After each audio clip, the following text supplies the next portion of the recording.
Pangalawang beses ko nang dumaan dito. Talagang ganito yung mga daanan dito. Buwis buhay shot. 20 km na lang, Kalinga na tayo. As you can see, another Sigsag Road, Delicate Road in the Philippines. Filipino shocked by Philippines. Foreigner shocked a Filipino in his own country. Sa mainit na panahon, ito ang solusyon. What? Shout out to Suzuki Aveni.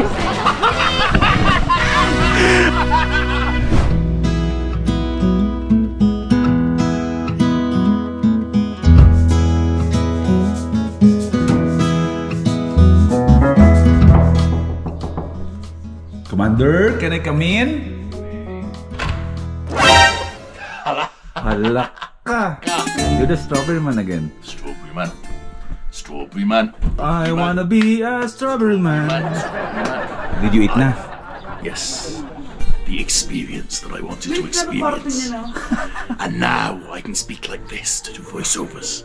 Because we're in the mountains.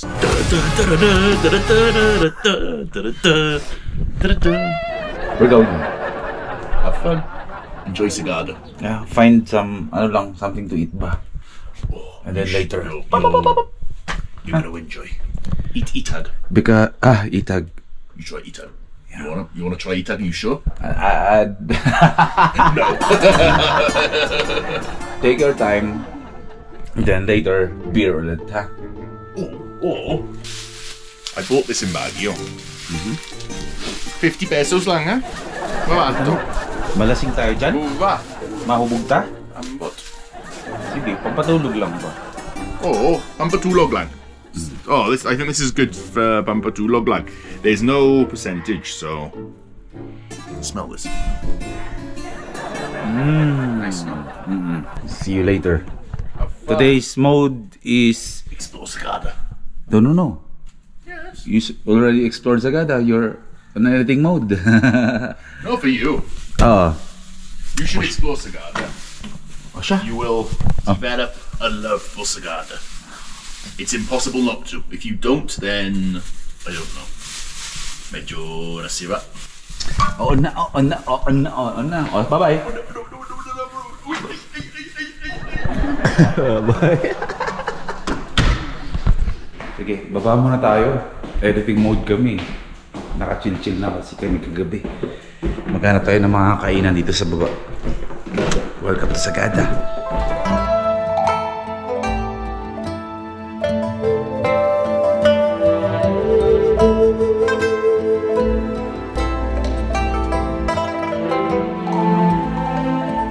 Unang-una kong nagustuhan dito sa Sagada, sobrang tahimik ng lugar.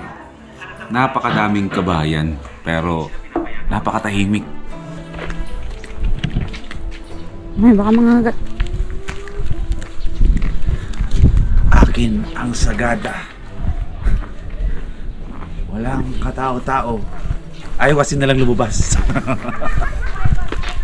Mga restaurants na pwede mong kainan. Ang dami mong makakasalubong ng mga lokal dito. Maraming tao dito. Habang naglalakad-lakad ako dito sa poblasyon ng Sagada, maraming mga tao. Pero parang hindi mga nag-uusap. Parang pumunta ng Sagada, parang magkaroon ng peace ba yung mga tao. Yan yung una ko napansin dito sa lugar na to.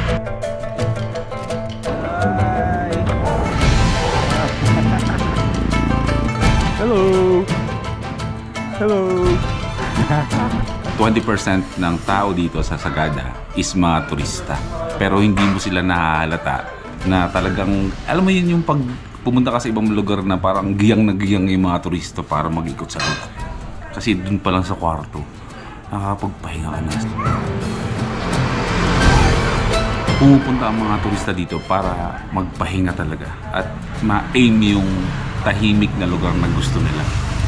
Order tayo. Wow!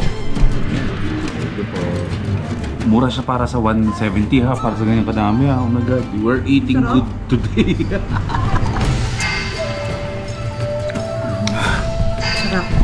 At isa pa, yung mga ino-order ng mga pagkain dito, hindi siya luto. Pagka-order mo, saka lang siya lulutuin. Kaya po pala, no, niluluto niyo po pala from scratch, no, yung siniserve ninyo. Sarap. Yung buhay namin dalawa ni Commander D, pag nabiyahe kami, kahit nakasama namin si Kulas, talagang grabe yung ride namin. Mahirap na masaya ang buhay ng isang vlogger na especially tulad namin na nagta-travel. Kasi hati kailangan naming matutunan or kailangan yung matutunan na habang nagta-travel kayo at nagtatrabaho, dapat na-enjoy niyo yung lugar na hindi lang basta puro work lang ang iniintindi, no? Dapat sa limited time of span na nag-iikot-ikot ka, dapat makasingin ka agad, dapat ma-enjoy mo agad yun kasi after nyan, iba na naman. Ang kagandahan lang sa ginagawa natin na ganito na nagta-travel at nagdo-document ng biyahe natin is after ng travel is napapanood ulit natin yung mga binahe natin at napapanood pa ng iba. Okay po. Tay, salamat ha. Kung sakali man nasa Sagada kayo, huwag niyo palalagpasin na hindi kumain dito sa Vincent. Mabait yung may-ari dito. Tsaka affordable yung mga pagkain.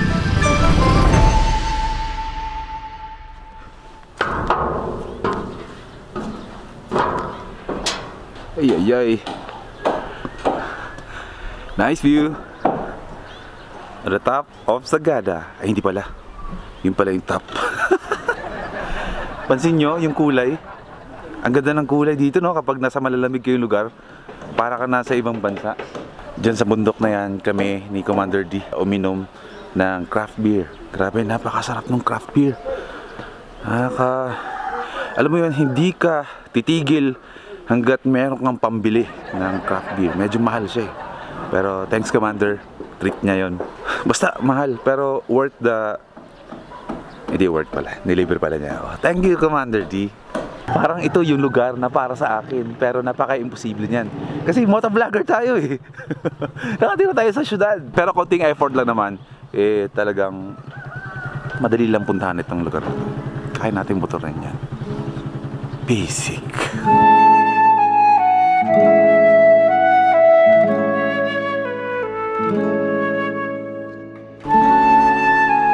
Good morning. Good morning, my bungkag. And Bungkag, congrats to your second episode. You can do daily vlogs. 11 hours. Huh? No, I can't do it. I can't do daily vlogs unless I don't sleep. Ang hot water dito, 10 pesos per cup. May dala kaming kape. Hacks. Bakery is the key. Tipid life in Sagada.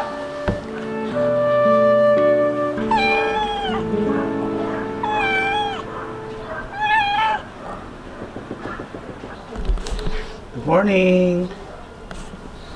Good morning.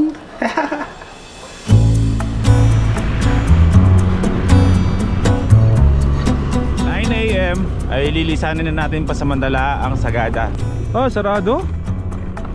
Bukas. At ang goal natin ngayong araw ay marating natin ang Kalinga Province.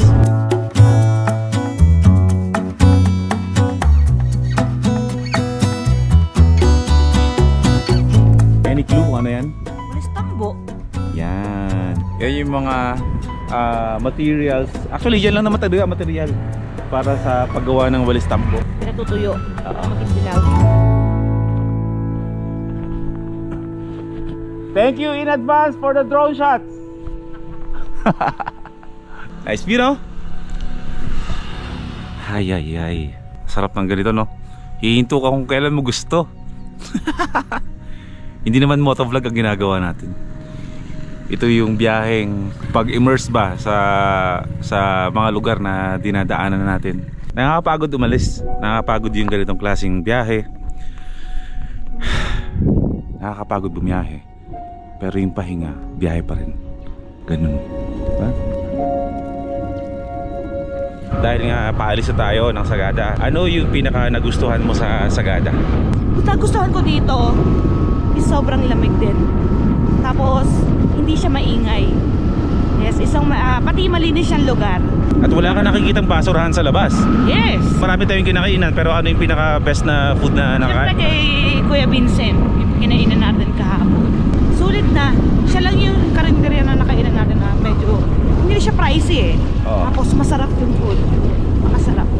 sa lahat ng merong makakainan sa Sagada, Sagada. siya yung pinaka-affordable sa lahat. Pag umorder ka sa kanya, as in pang lulutuin niya talaga from scratch. Yes. At mabait si Kuya Vincent. Fresh yung mga gulay. Pag napunta kayo ng Sagada, hanapin niyo yung Vincent, ha? Kilalang kilala yun doon sa lugar na yun dahil maliit lang na community yun, si Tatay Vincent. Okay? Okay, tuloy ang biyahe natin. Babaybay ulit tayo ng mga kasigsagan dito. Palabas ng Sagada, Benguet. Kahit na ilang araw na tayo puro bulubundukin ang nakikita natin at lagi tayo nasa taas ng kabundukan, eh hindi talaga nakakasawa. Dahil sa lamig, hindi ka nakakaramdam ng pagod. Parang lagi ka pa rin energized. Parang hindi na mabawasan yung lakas mo sa pagmumotor. Naks, hindi ka sinasabi mo lakas sa pagmumotor, ha? Bagal nga namin eh. Talagang ina-enjoy lang namin dito yung biyahe. Si Commander D nasa unahan lang yan. Kasi nauna siya konti kasi papangaabot naman kami kasi nga nagpapalipad siya ng drone. Pagkatapos ng isang oras ay narating na natin ang Bontoc. At itong Bontoc ang capital na probinsya ng Mountain Province. Nasa 24,100 people ang naninirahan dito sa kabundukan ng Bontoc. Gusto nyo malaman kung gaano tayo kalayo from kilometer 0 sa Luneta? 392 kilometers ang layo natin. Hindi siya kalayuan, malapit lang. Welcome to Samoki Bontoc. Samoki. The best name ever, I saw that. You're referring to Samoka of Cebu. Of course. What's Samoka? Samoka is like causing a disturbance. Like Samoka, eh? Pasaway. Parang ganon. No, not really pass away. More like Samoka, more like stop making a scene like that. Papansin! Tama ba? Not quite. Samoka, it's just like Samoka, Is that like Mauna Diha? No, hindi no. No, very different. There is no English to it. There is absolutely no English to it. Samoka. Tsaka tayo meron po kayong kape. Ngayon, ano? Good coffee. Okay, meron good coffee. Let's go. Passing through Amlosong Bridge. Mula Sagada on the way to Kalinga, kailangan nyo lang mag-ingat sa kalsada kasi napansin namin dito na itong kalsada na to going to Kalinga, ito yung way ng mga jeep na bumabiyahe, yung mga bus, mga naglalakihang mga sasakyan na bigla-biglang magugulat ka kasi bumubulaga sa'yo sa mga kurbada. So make sure na kapag nandito kayo ay medyo magdahan-dahan kayo sa mga kurbada dito mula Sagada going to Kalinga. Yung mga pampasahero ng mga sasakyan dito talaga dumadaan. Ito yung landslide sa kalayuan na nakikita natin. Grabe.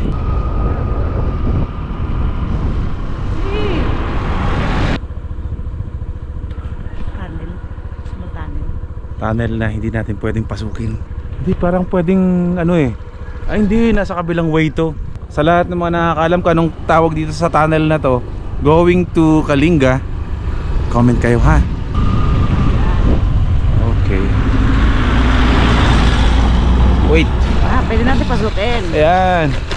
Nagkano ng tawag dito sa tunnel na to? O dahil hindi tayo one way kasi. Dito para may labasan yung ano. Oo, para gumawa ng paraan. Hindi pwede palagpasin. Lines pa to. Binutasan nila yung parte ng bundok na to na bato-bato para may iwasan yung aksidente kasi sobrang blind spot nung lugar. Ang galing. Okay, tuloy tayo.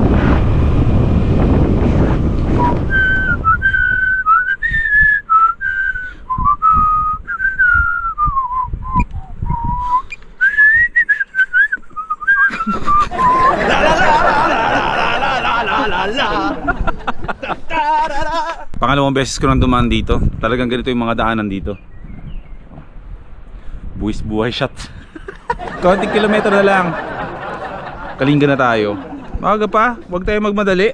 As you can see, another zigzag road, delicate roads in the Philippines. Filipino shocked by Philippines. Foreigner shocked a Filipino in his own country. Mas delikado ang Dalan Diri, bro, compared going to Sagada. Mas delikado yun. Wait, I will flex my liquid tank. Sa mainit na panahon, ito ang solusyon. What? What?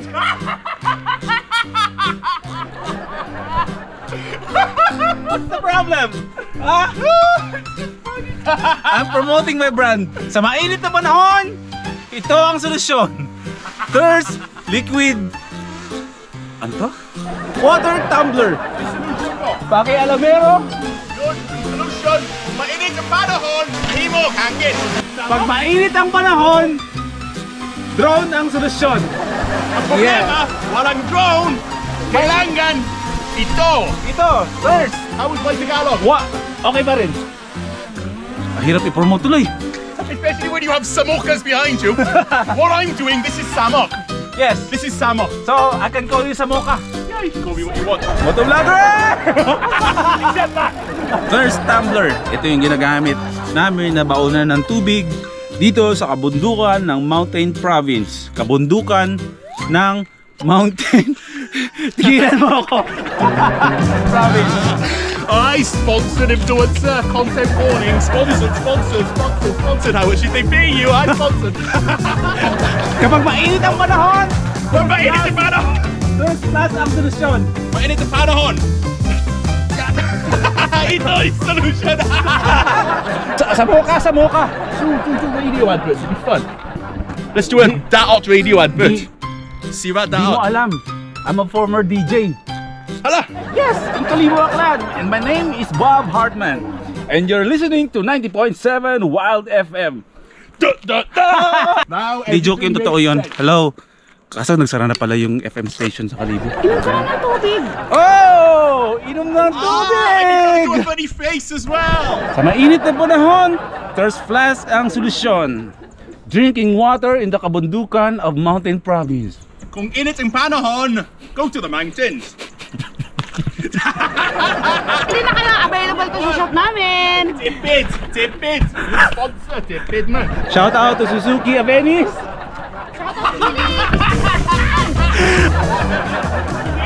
Oy, taka-jili ka! But I bought mine. O kaya nga. Oh. This one has been tried and tested because I ran off my motorbike and hit my protection against the Daot.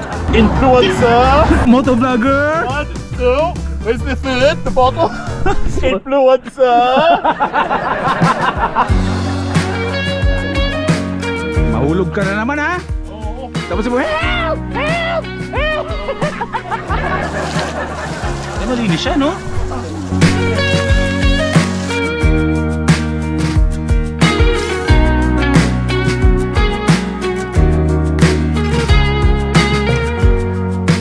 So, this is the town of Lubuagan.